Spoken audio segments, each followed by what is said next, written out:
Well, hi guys, and welcome back. You join me today on yet another cold winter's day in England, and I worked a night shift last night, so today's video is going to be a bit of a quick one. We're going to be looking at removal of the center under tray from the underneath of the car. For those of you that have never actually looked under your car, I'll quickly show you where it's located. So it's this tray here. And we're only looking at the non-turbo model today. I keep on promising everyone that we'll be doing a video on the turbo model.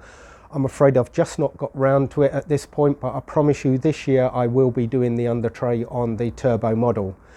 Now this is quite an easy job, and any home mechanic will be able to do this. And many of you that have already done it are probably saying to yourself, well, why the hell is he doing that? Any idiot knows how to take the center tray off. Well, I'm afraid it's not as easy as you might think for some people, because not everyone is really knowledgeable on cars. And I've actually met some people that have never actually used a spanner or a wrench in their life, and they may just want to start to get into home mechanics, and sometimes it's just a simple case of knowing what you're looking for and how to do it, and you can do the job quite easily yourself. And this is definitely a job for basic level mechanics. The reason we're going to be taking this off today is I'm planning on doing a lot of upcoming videos that require the under tray to be removed. Things like the starter motor, alternator, certain wiring issues, and then we'll be moving on to transmission removal and a whole bunch of other things. So rather than redo the tray for each and every one of those videos, it'll be a case of refer to this video to remove the under tray, and then you'll move on to the next stage. So before we move on, we'll just, as usual, have a very quick look at the tools. There's only a couple of tools you're going to need, and I believe I've got them right here. So today I'm going to be using a 1/2-inch wrench. The reason I like to use the 1/2-inch is because it gives us plenty of torque. There is a possibility that some of these bolts might be quite tight.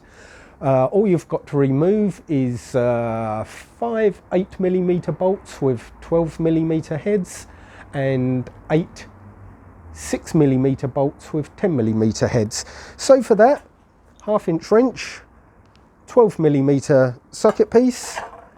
I'm using a short extension, which might make the job a little bit easier, save you wrapping your knuckles, and I've got a 10mm socket piece for the end.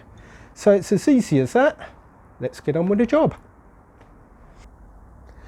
Now on the non-turbo model, the under tray is actually comprising of 3 separate pieces, here, here and here. Whereas on the turbo model, it's all in one piece. The beauty of this is that the non-turbo models have pretty much nothing at all behind the 2 side trays. So I don't see any reason at all to remove those today. We're purely going to be concentrating on the center tray. Now, as I said, there's just 5 larger bolts and 8 smaller bolts. We're going to start with the smaller bolts. No, we're not. Yes, we are. We're going to start with the smaller bolts. We've got a series of them along here, and then there's 3 in here. So we're going to undo those. Now, some people might say, well, why not take all the center stuff out first? The reason I don't want to do that is because it will leave the whole thing hanging down and putting a lot of strain along the edge. So I'm going to leave the center to last, so it equally balances the tray and there's no additional stress. Switch that to undo. Now these bolts, be warned, there is a very high chance after 30 years they are all going to be rusted in and very difficult to get out. Now the last time I took mine out was about 10 years ago, and when I put them back in, oh by the way, when I took them out 10 years ago, the vast majority snapped, and I had to drill out all of the broken bolts, put in fresh bolts. But what I did was I greased all the thread with copper grease before I put them in, and as you can see, these are all coming out really easily after all that time. And you can see, I hope, that the threads have still got grease on them. I didn't have to worry about anything being rusted in. So I recommend, if yours snap, which I hope they won't, but there is a very high chance, especially if you're in a damp country like England, there's a high chance they'll snap and you'll have to drill them out and put in fresh bolts.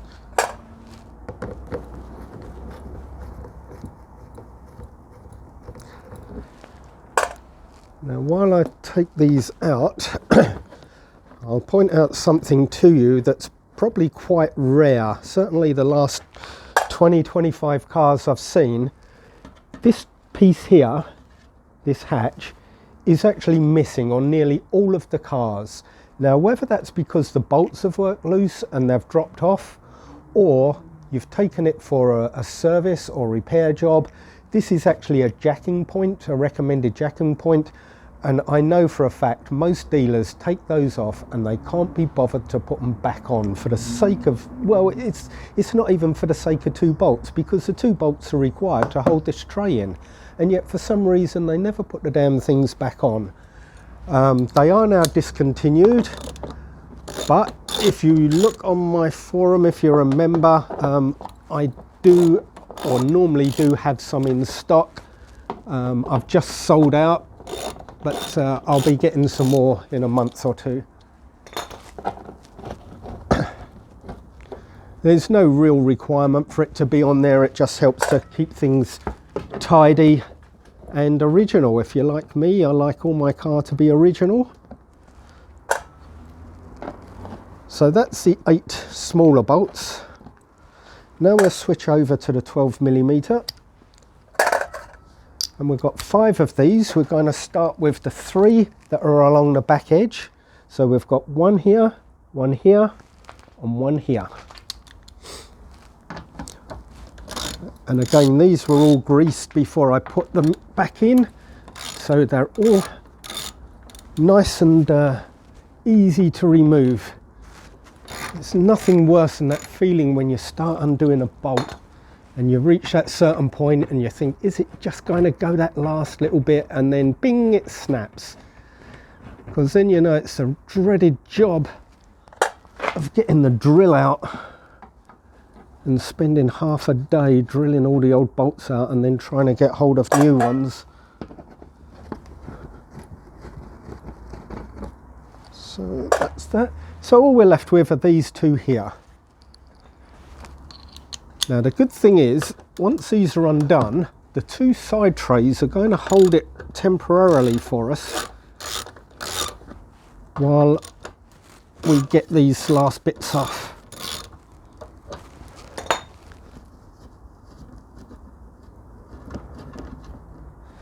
There's 1, and there's 2. So there we go. Now we can bring this down and slide it out. As easy as that.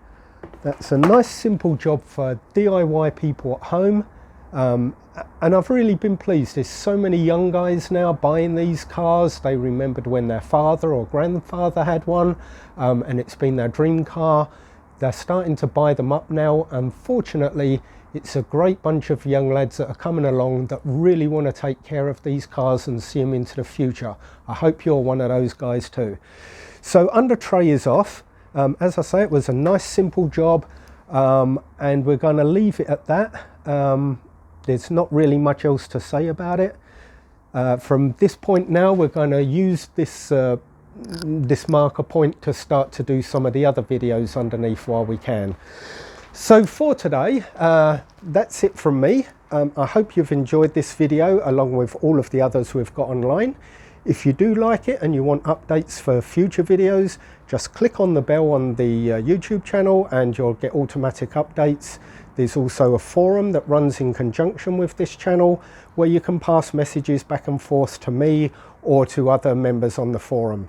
So thanks for watching, and I look forward to seeing you on the next video.